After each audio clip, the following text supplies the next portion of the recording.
All right, so learning objective 2 in this chapter introduces you to what we call financial ratios. Ratios are very, very helpful in evaluating basically a company's financial health. Okay. And so ratio analysis simply looks at financial statement data that helps us compare and understand how the company is doing. Okay.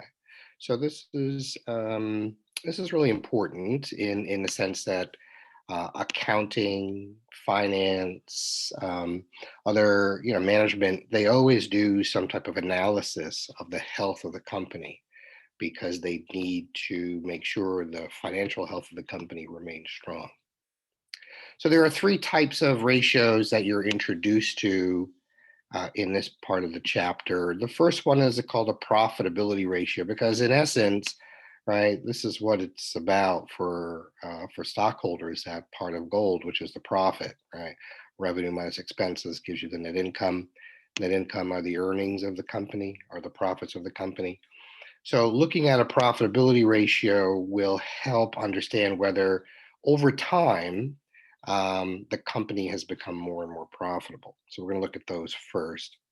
Then we're going to look at something called liquidity ratios. And again, the word liquidity in business simply means the ability to turn something into cash. How quickly can we turn things into cash? And that's important because cash is how you pay your bills. You need to pay rent, you need to pay your employees, you need to pay a whole bunch of things, and it's that you need cash to pay it. You gotta cut checks, gotta move cash.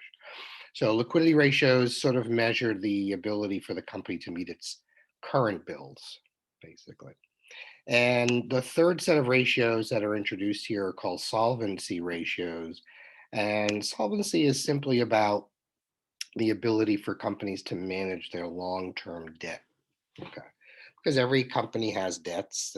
Debt is not necessarily a bad thing as long as you're able to manage it well. And so solvency ratios help us determine the company's financial health regarding its ability to carry long-term debt. Mm. All right. So, in order to understand ratios, ratios simply take numbers from those financial statements that I've been emphasizing with you for a while. So here are this is the the income statement for Best Buy for two different periods of time.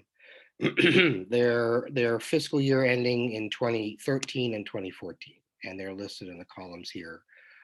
Revenues are listed here, all the expenses are listed here, and their net income, which is a profit or a loss. In this case, back in 2013, the company actually had a loss here, but in 2014, they were back to profitability.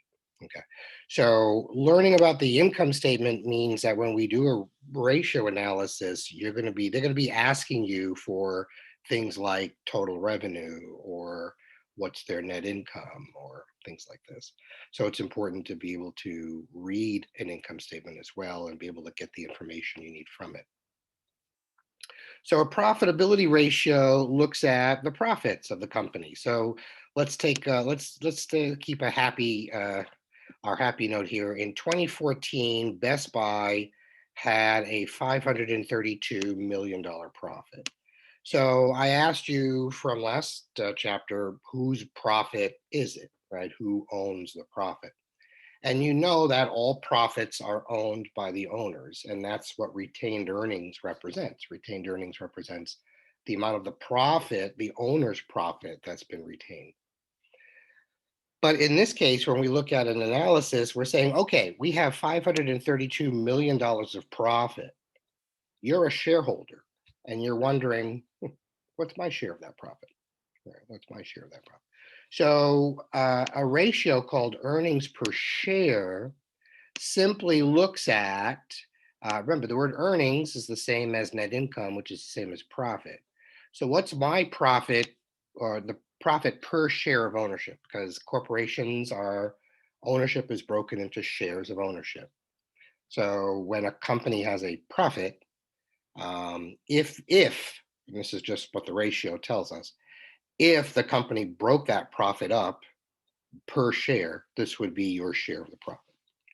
So earnings per share looks at the total profit and it divides it basically by the amount of shares. And so the shares of companies, corporations change through the year because companies either issue more shares over time or they buy back their stock and decrease the number of shares over the course of the year.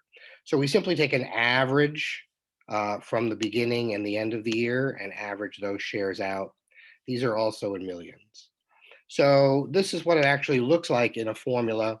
Earnings per share is the net income basically divided by the shares outstanding, the average shares, which are these two numbers here.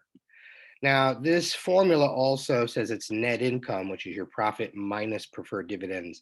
94% of the time, this is going to be zero because most companies do not have preferred stock.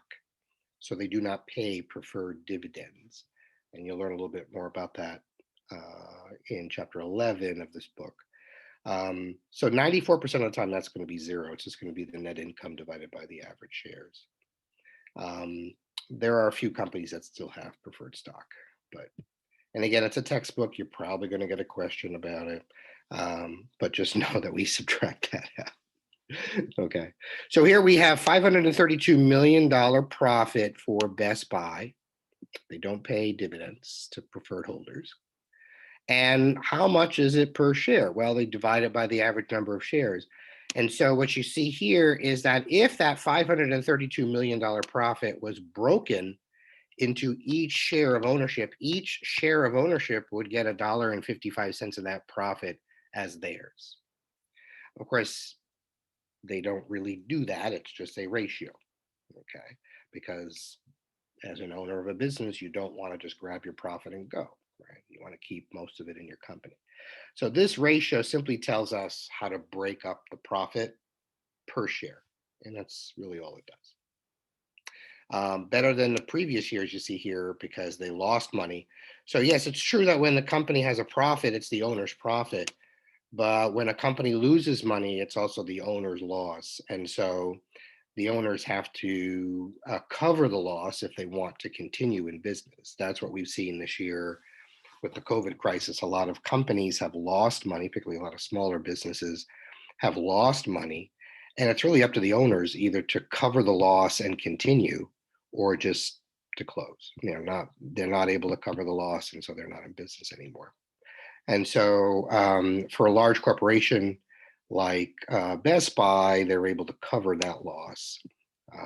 And so they lost $1.30 per share last year, here, the 2013 year, but they made $1.55 in the following year because they were profitable again. So here we have, how does this all work? Well, this is Stolen Company. They had a profit of $26,000. They had sales of $400,000. So sometimes you're going to get information data that you don't need, right? We don't really need sales information to calculate earnings per share. So that's just like a nice little thing to know, but who cares? Average shares of 6,000. Okay. But this particular company pays out 2,000 of this profit to preferred owners. So that means they only have $24,000 of income left for those 6,000 owners. And so the earnings per share for that year would be 4. Okay. All right. So again, most companies don't have this. They don't have the preferred stock dividends. But again, it's your textbook. That is the formula. So that's how it goes. For liquidity and solvency ratios, since they deal with the company's ability to pay its bills or the company's ability to handle its long-term debt, that's where we get the information from the classified balance sheet. Okay. And so we need to understand how they pay their bills by turning things into cash, right? Turning things into cash. Well, all of these things are going to eventually turn into cash. And so their total current assets are somewhat of a measure of liquidity for that company.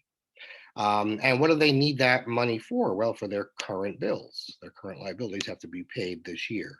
So when we look at liquidity, we're often comparing the current liabilities and current assets together to see if they have enough assets to cover their current assets to cover their current debts. So that is going to be our liquidity ratio. Um, and then for our solvency ratio, we need to know what the total liabilities are of the company compared to its total assets. So the ratios you're going to be seeing in the next couple of slides, really all the numbers come from the classified balance sheet, and I just pointed those out to you.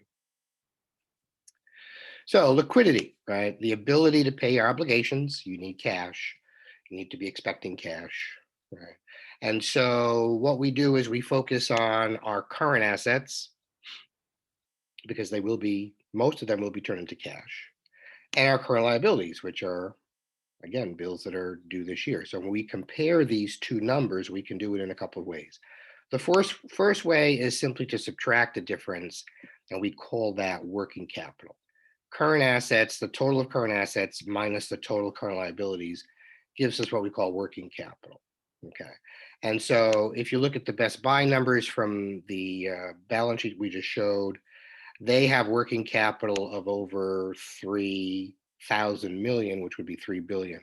Why? Because their current assets were 10 billion 485, and their current liabilities were 7 billion 436 million.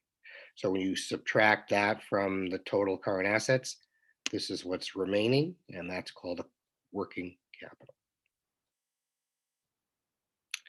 And then the other popular ratio that's used is something called a current ratio, which simply compares current assets and current liabilities just as a fraction. It's just a comparison.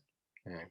So what you're looking at here, when you look at Best Buy's numbers for 2014, you just saw they had $10,485,000,000 in current assets. That top number is current assets. The bottom number is current liabilities, and we know the total current liabilities are 7,436,000,000. So that gives us a ratio, a current ratio of 1.41 to 1. And what does this mean? Well, it means, and it's a simple comparison one to the other.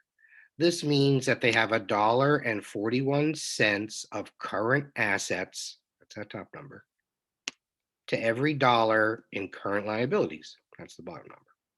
So that's the ratio, $1.41 of current assets to every dollar in current liabilities. That's how we would read this thing.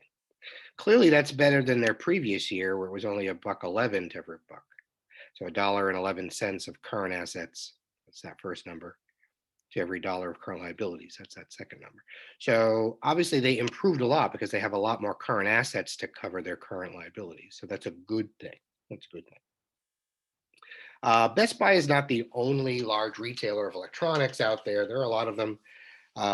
H.H. Gregg is sort of the Best Buy of the South. It is sort of in the southern part of the country from, I think, probably from Maryland and Virginia down from there. I've seen them. And they have a current ratio. When they compared their current assets to their current liabilities, they got a ratio of 1.68 to 1. So what does that mean? Again, that first number represents current assets. So it's $1.68 of current assets for every dollar of current liability. So they have plenty of current assets to cover their liabilities, their current liabilities. And that's really all this ratio kind of tells us.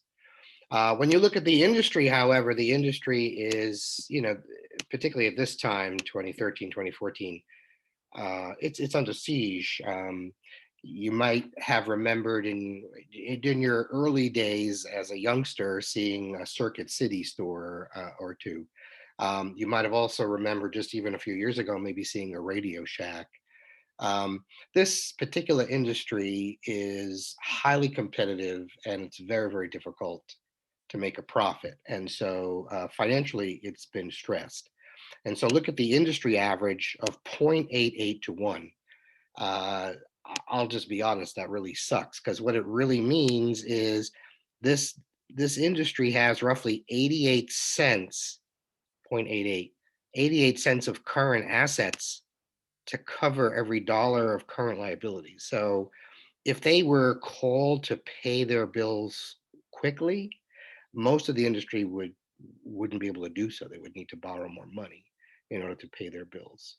So this particular measure simply is not very good. Obviously, Best Buy doing much better than the industry. H. Gregg certainly is just very strong in that. When I went to school back in the day, um, we always looked for current ratios of about 2 to 1 as a sign of financial strength. Um, but here, 1.68 to 1 in this industry, I think is really good. It's super good. Okay. Solvency again looks at the ability to pay its debt, right? Um, that's really, and of course, it doesn't matter how much debt you actually have, you still got to pay interest on that debt, right? So you have to pay interest, and of course, you have to pay the debt when it's due. And so solvency ratios sort of look at that. And the big one that you're going to be introduced to quickly here is called the debt to asset ratio. And it simply is as it seems, it's the total debt of the company compared to the total assets of the company. That's it. That's all it is.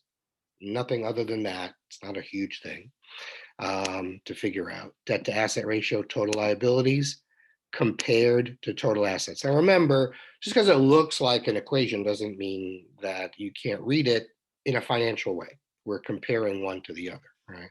So when you look at a company's total liabilities, again, in total assets, we're simply looking for the amount of assets they have financed with debt.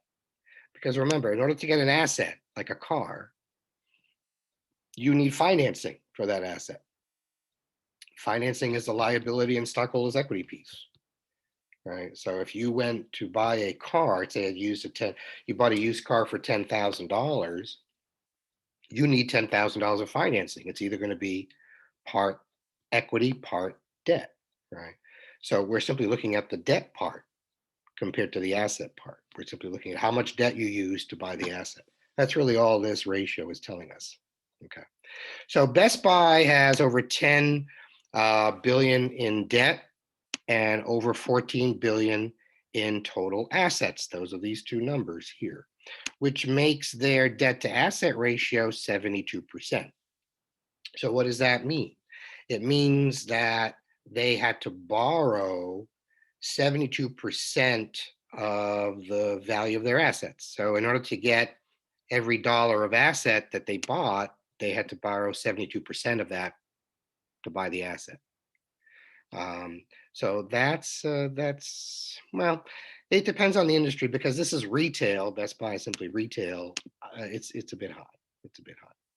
H. Gregg, as you see, their debt to asset ratio is only 51%. So they only, for every dollar of assets they have, they only had to borrow 51 cents to buy the dollar of assets versus the 72 cents for every dollar of assets for Best Buy.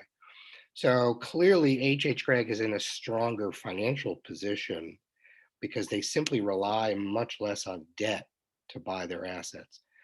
Best Buy relies a lot on debt to buy their assets. However, it's better, as you see, it's improved from 2013 when they were very, very reliant on debt. They've actually been able to pay that down perhaps or get a much better ratio. Like I mentioned to you in the previous slide, the industry is under incredible stress. It's a highly competitive industry, and and you've seen companies go out of business in your lifetime in this particular electronics retail sector. 88% is outrageous for a retailer. And this is why Toys R Us went out of business as well. They just had an incredible debt to asset ratio and they just couldn't finance it. It's retail. It's retail. They have a lot of expenses without worrying about how much debt they have to pay and the interest on that debt. So this is crazy for a retail industry to have this type of ratio. That means they had to borrow 88 cents to get $1 of assets. 80% of their assets are financed by debt. Crazy. Now, if this was General Motors or Ford, it probably wouldn't bother me so much because that industry has to buy a lot of equipment. They build factories, they buy equipment. They don't have the cash for that. They borrow the money for that. Airlines, cruise companies, they need a lot of airlines. They cost a lot of money. They just don't have the cash flying around for that. They buy them with debt. Um, and so it wouldn't bother me so much. This particular high percentage for debt to asset wouldn't bother me so much on certain industries. But this is retail. They're not making anything. They're just selling stuff. So they're in trouble. This industry has been in trouble for a while. Okay. And so that's how we read a debt to asset ratio. So you're saying definitely in different industries, like an 81%. I mean, I forget the number. It was 81 or It was 88, whatever, but doesn't matter. 88. Yeah, excuse me. So in different industries that would be okay. Then Yeah, retail, because retail. because certain industries need certain assets to run. So, for example, like without any planes, you don't have an airline. So you obviously need planes. Planes cost a ton of money. Yes. It's unlikely your owners are going to say, oh, here's all the money for the planes. It Yeah. doesn't work that way. You're going to need to borrow money to buy the planes. Any manufacturer, whether it's Tesla or GM or whatever, they're making stuff. They need factories, they need robotic equipment, they need a lot of equipment to build those assemblies. They borrow the money to do that. That's perfectly okay. That doesn't bother me because they're making products with that to pay that down. What's bothersome is that this is a retail company. They don't make anything. Okay. They simply buy products and resell them to the public. So that's a problem for that industry because where are they going to make any more money? There's It's a very very less competitive opportunity. industry. Prices are very low. There's a lot of price pressure. If you're not making anything on price, remember the prices that the company charges is the revenue. You got to pay all your bills and you need to profit from that. So if your prices are under check, you don't have a profit. You don't have a profit. You can't pay any debt. So, so it's a tough industry. Yeah. Real estate, real estate runs on debt. You know, Yeah. you've seen that it's not unreasonable for. I mean, you heard a lot about Trump having a huge loan coming due, whatever. That's typical in real estate. You Exactly. have, you can't buy a building with cash. If you did, they wonder where the hell you get all that cash. Exactly. So usually you borrow money to buy that asset. That's pretty typical in that industry. It's unusual to have this type of amount of debt in retail, and that's why, like I said, Toys R Us, um, Radio Shack, Circuit City before. A lot of those companies have gone out of business. You see that with J.C. Penney, Lord and Taylor, Macy's had to restructure because they're simply losing money. They just can't carry on the way they're doing it. There's just no profit in it. You so here you see a whole bunch of companies with various debt to asset ratios across the board. So again, it's going to be different across different industries, and it really sort of depends what that industry does. Like I said, for companies that are in the automotive and other industries like this, a higher debt to asset ratio is normal, doesn't bother me.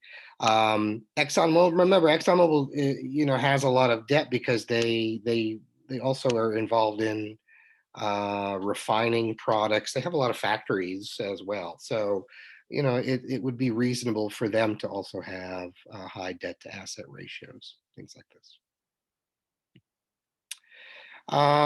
The last thing that we done, of course, we're not really focused on the cash flow statement, but we do use the cash flow statement to calculate what's called a free cash flow. Because again, you need cash to pay your bills, right? You need cash to finance your short-term debt, which is your bills month to month, and your long-term debt. And so when you look at the cash flow statement, they also take the cash that's providing by operating the business. They subtract out all the assets that they're purchasing to grow the company. So these are investing activities, and they subtract how many dividends they use, cash they use for dividends, and it gets basically a free cash flow. All of these are basically meant to give you an idea using ratios of the financial health of the company. One ratio doesn't tell the whole story. All the ratios together tell a much better story. Okay. It's sort of like when you go to the doctor's looking at a whole bunch of ratios and numbers to assess your health. Whether that's your blood pressure, whether that's your heart rate, whether that's your weight, height, BMI index, whether there's, your blood, for cholesterol and other types of stuff. Your doctor's looking at a whole bunch of ratios to assess your health. Well, financial analysts, accountants, others do the same thing with a company. They look at a bunch of these ratios to figure out whether the company is financially healthy or not. Okay. So the do it exercise here goes through, again, there's a whole bunch of numbers that are provided for you. And again, earnings per share, again, I'm not really emphasizing a lot of this. You are going to have homework on it. You will need to know a little bit about it. But it's not heavily emphasized, particularly on the test as well that's coming up. So here, earnings per share, you have your net income minus your preferred dividends divided by your average shares. So this company had $1 per share, but in 2016, you had net income minus preferred dividends divided by average shares. It was only 80 cents. So the fact that it went from 80 cents to $1 per share is a good thing. If you're a stockholder, you're saying, hey, my share of ownership is earning more of the profit. That means my shares are valued higher. Okay, that's how the stock market works. Is this concept? Okay, at least it's supposed to work that way. It's not working that way for GameStop, but it's working that way for a lot of other companies. The current ratio, the debt to asset ratio, again, current ratio, current assets compared to current liabilities. Current assets compared to current liabilities for each of these years. So they went from a 1.6 to 1 ratio, which is $1.60 of current assets for every dollar of current liabilities, to 2.2 to 1, which means they had $2.20 of current assets compared to every dollar in current liability. So obviously that's much, much better. That's a bigger cushion. So in terms of this company, they're doing better as well. Debt to asset ratio, remember, this is the total liabilities compared to the total assets, total liabilities compared to the total assets for each year. Remember, each year, those numbers are going to look different. All right. So if you look at 2016, they had a 44% debt to asset ratio, which means basically 44% of these assets were financed with the debt. But in 2017, that dropped to 30%, which meant only 30% of their assets were financed by debt. So much lower. That should also give them a heads up there. And again, I don't give you any questions on free cash flow for this. But again, free cash flow looks at the same issue. Is there cash being generated from that? Because again, it's looking at the ability for the company to generate cash to pay its bills. All right, we'll take a quick break and ask if there's any questions.